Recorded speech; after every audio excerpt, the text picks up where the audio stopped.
Hey fam, it's Pastor Lamar here. Glad to be with you today.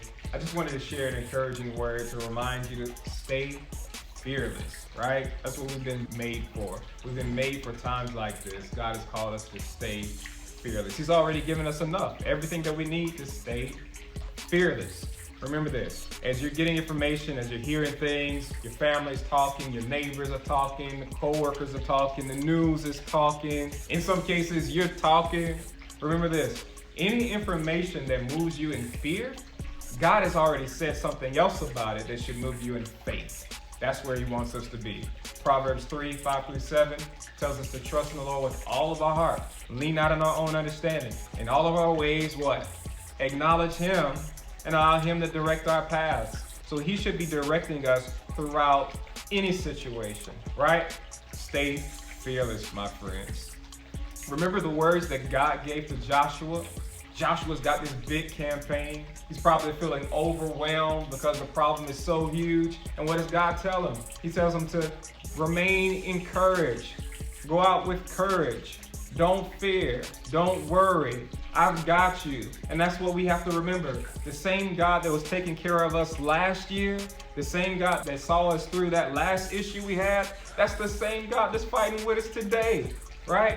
So Joshua was encouraged because the same God that led them out of Egypt and brought them to the threshold of the promised land was the same God that was going to lead them in it. And it's the same with us. We don't have anything to fear. The same God that delivered us yesterday will deliver us today. He hasn't changed. His position hasn't changed. He said that he'll never leave us, never forsake us. He's always with us. That's not just in the good times, but it's in the tough times as well.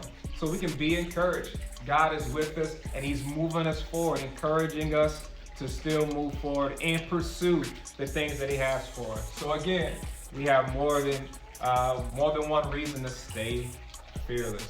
Listen to this verse from 1 John chapter 4. There's no fear in love, but perfect love casts out all fear, because fear has torment. He that fears is not made perfect in love. We love him because he first loved us. Remember that. He first loved us. And he was willing to act on that love, right? God doesn't have a mouthy love, right? He has an action love. He's shown us that he's loved us in so many ways. Why would he stop today? It's on us to understand the depth of that love that he has for us. The scripture says that he loved us enough to send his only begotten son. He sent Jesus to die for us. If he was willing to do all of that, there's no way that he's going to leave us now, right? When we reflect on his love, his care, his affection towards us, that means that there's his affection. That means there's action with it. When we think about those things, even in seasons like this, we can be encouraged. And I want to remind you this too. Just like Joshua had people following him, all of us have people who are looking to us. This is our time.